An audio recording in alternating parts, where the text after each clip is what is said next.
Thank you. No, no, no, no. Please, please, please. Please. As usual, the only one not to stand up is my wife, but that's...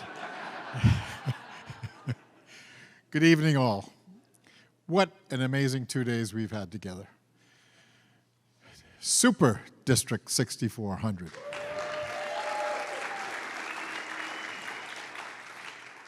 You know, this afternoon I went and I said, let me Google Rotary doing good in the world. They referred me to District 6400's website. Absolutely amazing job that you were doing it.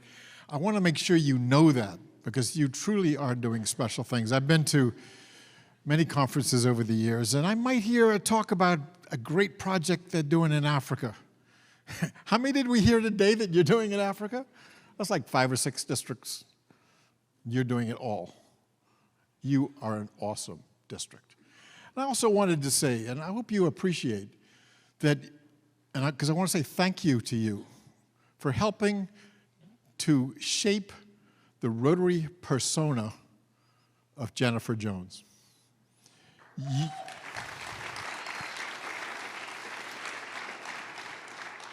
I always thank my district and my club for getting me where I got in Rotary, because they're there. They've been there. I've been there all these years. Jennifer's a lot younger than me. She hasn't been there 42 years, but I know that was part of who I became, is because of that. And I know Jennifer is part of who she is in the Rotary world because of you. And thank you. I appreciate it.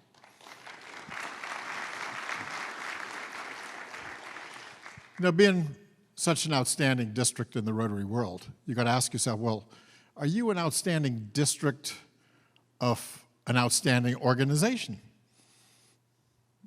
Are you? Yes. Good, okay, good. You're used to my questions, excellent.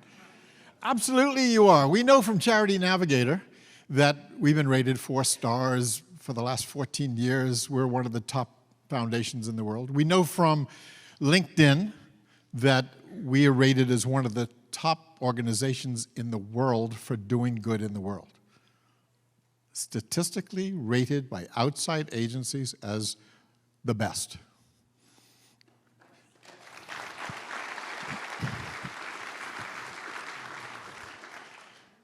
Why? Why are we the best? Well, we keep our administrative costs to a minimum. But it's what we do in the world. It's the difference we make. It's the people that you help every year, every month, every day. Of course, you have to start with the polio program. Part of my talk would have been to tell you all about polio, but Neil Macbeth took all that from me. Seriously, Neil did a great job. He really gave you the whole story. So I'm going to tell you from a little different perspective. I want to tell you about Aziz Mehman, an individual in Pakistan who has the passion you have for doing good, and he was so frustrated he couldn't stop polio. So he sent word out to the Taliban, I need to meet with you, to the Taliban. Now, I don't know anybody other than a Rotarian who would have the stomach, I would use a different word, but for this audience, the stomach, to send word out to the Taliban. But he did. A couple of days later, 3 armed thugs approached him, out, asked him what this was all about. He said, I need to help you save your children. So he took him, put a hood over his head, put him in a car, and drove him about an hour. Took him into a house, took off his hood, bunch of armed thugs. And the person who was the leader in the room, what is this all about? Why did you want to see us? And he told them the story of how Rotary is eradicating polio off the face of the earth, and we want to make sure we include their children. So they had a discussion for a while, and the leader agreed at the end of that, we're going to put our arms down for a day so you can do a national immunization program in Pakistan. One Rotarian began the change to get Pakistan to 0. That's the difference each and every one of us can make. He had the nerve to do that They put them back in the car, took them back to the hotel. They laid their arms down, and we did. We immunized every child in Pakistan. It took a few more than one day, but we got it done. Because of one believer, one person who wants to do good in the world and save our children. How special is that? What an organization we have. Then look at our Peace Fellow program. We usually bring in and graduate about 100 Peace Fellows a year. This year we're bringing in 130 because we have Mackinac, another university. This year we've been given $15 million to find another university in the Middle East where we can start a new Peace Fellow program.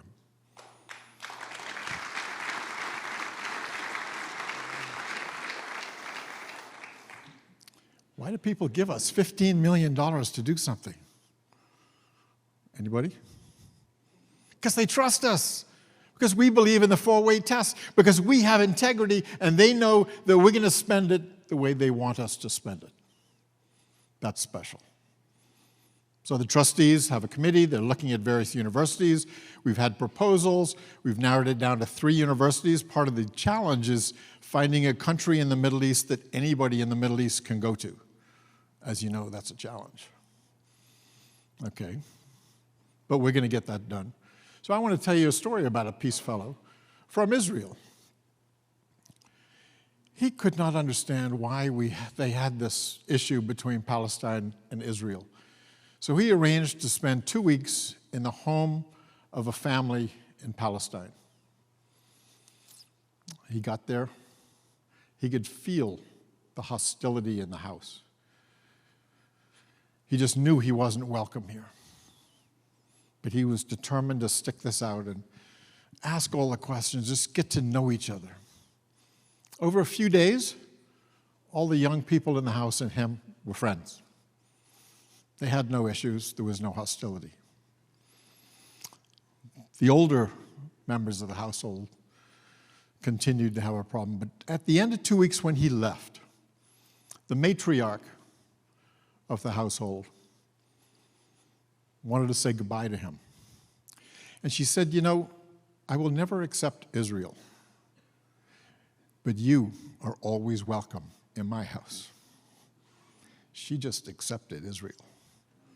And that's all we have to do is one by one get to know each other, understand each other, learn from each other, accept our differences, and get along.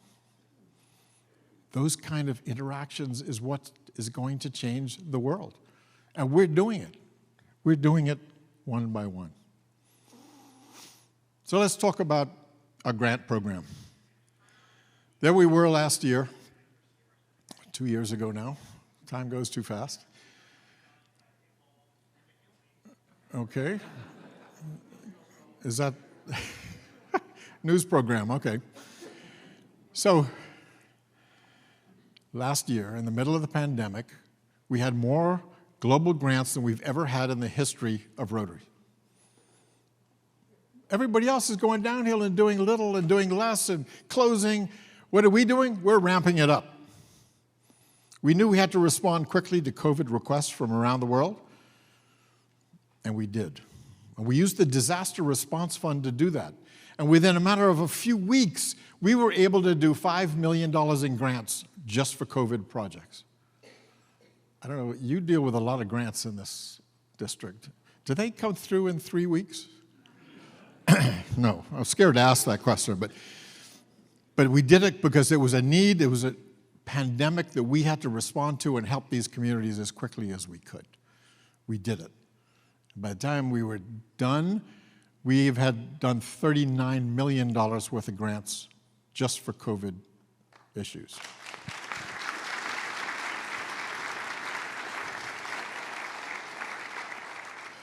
Then along comes a war in Ukraine.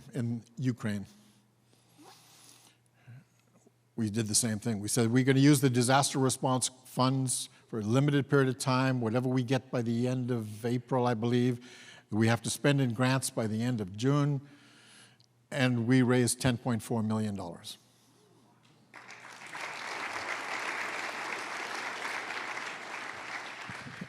I don't know about you, but I am so proud to be a Rotarian because of what we do to help people when they need us most. And yeah, it's all a drop in the bucket when you look at the big picture. But let me tell you, the millions of people that we are helping today, in both because of what we've done for COVID and because we're helping the refugees, be proud. We are making a significant difference in those parts of the world and for those people. And the Rotarians in Europe are doing an incredible job. They're standing up. They're out there. They're doing the work. And of course, the ones I'm most proud of are the Rotaractors in Europe.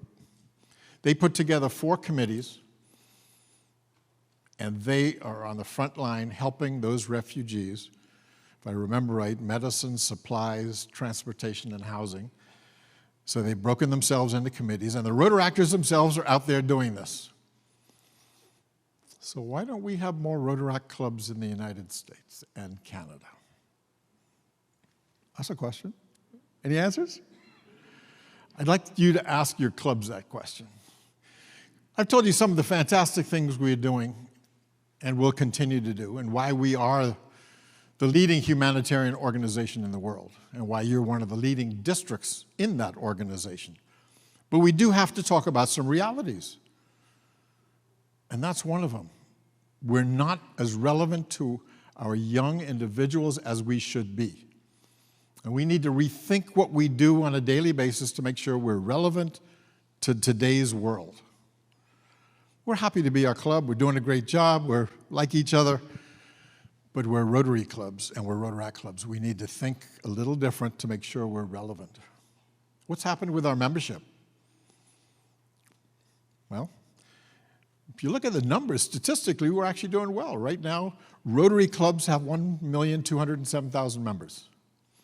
Rotaract clubs have about 200 to 250,000. But in the last 10 years, we brought into Rotary 1.4 million members. Now, there's mathematicians in this room, I know. But when you do the math, how come we brought in 1.4 million and yet we haven't grown at all during that time? We need to really talk about retention, engagement. Are we really meeting the expectations of our members? We've got to do better with that. I think for a moment, if we just continue what we're doing with Rotaract and with diversity, equity, and inclusion, we will grow our membership in 2 years. Because those are opportunities that we've missed. That is where we can change this organization in the short term. And that means changing culture, it means changing thinking. But we can do it. But that's a reality we have to face. You know, we've been here 117 years, more than other humanitarian organizations. Our membership is better than any of the other service organizations. We are incredibly doing a good job. But no matter how good you're doing, you can always do better. And I think we need to look at some of that as we grow to do better things. So I want to go back for a moment to the grants. For the simple reason you have mentioned yesterday and today 2 different VTTs, vocational training teams that you've done from here and done incredible jobs with. I had the opportunity to spend 2 days with a VTT from India to Madagascar. 17 surgeons gave up their practice for 2 weeks. That means they lost their revenue for 2 weeks. Global grant to get them to Madagascar. They brought 60 cases of supplies, surgical supplies with them, because they knew they wouldn't be available. They operated, but with travel time, 8 days of surgery. Had breakfast together every morning, dinner together every night, so they could chat about what's going to happen and what did happen. And I noticed 2 of them would always seem to miss the meals. So I asked them, well, we want to go in early so we could do more cases. We want to stay late so we could do more cases. And when I say cases, 80% of those were children. In 8 days, they did 3,500 procedures.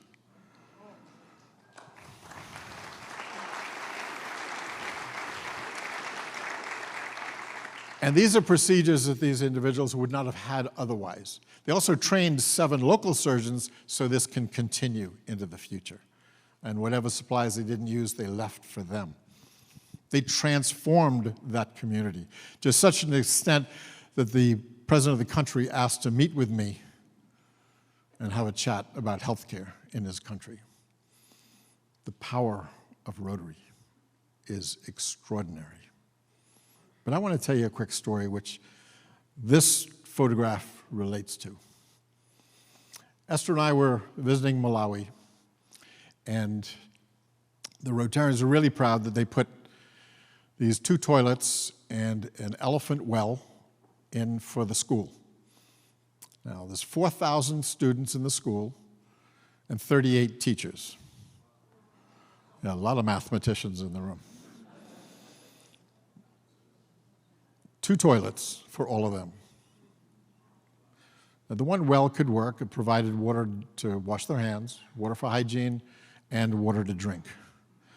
But 2 toilets? Esther and I were like just sad. How does all these kids get a benefit? It's only 2 toilets. How do we do this? We were on a tour. The principal was showing us the school, and I suddenly turned around and realized Esther was no longer with us. She does that a lot. I'm used to that. So I had to go look for Esther. And as I'm looking in some of the classrooms, I got to this classroom, and this was the sight that I saw. You see how happy those kids are? They weren't sad like we would have expected. There's no desks, there's no chairs, there's no blackboards. But they have 2 toilets, and they have water to drink. And one of them, the young man right here, he came over to me. I was just standing there enjoying the scene. He walks over to me, and he points to my Rotary pin. Make sure you will always wear a Rotary pin. And he says, you know, I know that people who live here who wear that pin are the ones who brought us the toilets. He said, and I know that people who wore that pin from other countries helped them to do that. It was a global grant from the Rotary Foundation. So there were actually 3 international clubs that helped them to get these 2 toilets and water. And he said, with you wearing that pin, and I know I won't be able to travel to say thank you. So when you see anybody wearing that pin, please say thank you for me.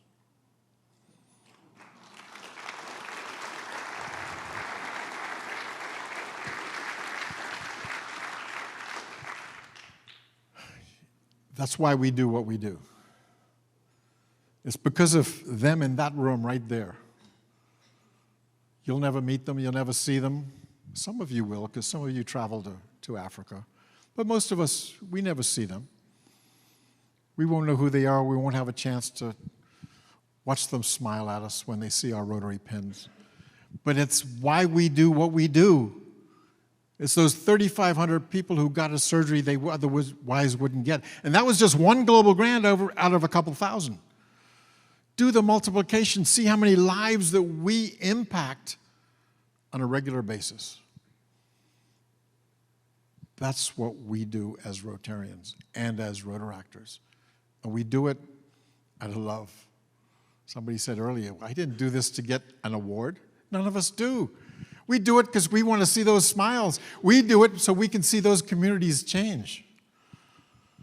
We do it so they know that there are people out there who care, people out there who want to help when they need it. That gives them the courage, that gives them the confidence, that gives them the ability to do what they have to get an education so that they can help themselves, their families, and their communities. That's why we do what we do. I know a number of you have been on National Immunization Days, and you put those 2 drops in that mouth, and you look in the mother's eyes. Tell me that doesn't get your heart every single time. We are an incredible organization. that is leading the world in doing good. And it's not just us who know it, it's many people out there. When our communities see what we do, they want to be a part of this because they want to know they're a part of making our world a better place. So on behalf of all of them and all the others that you've helped, thank you. Thank you.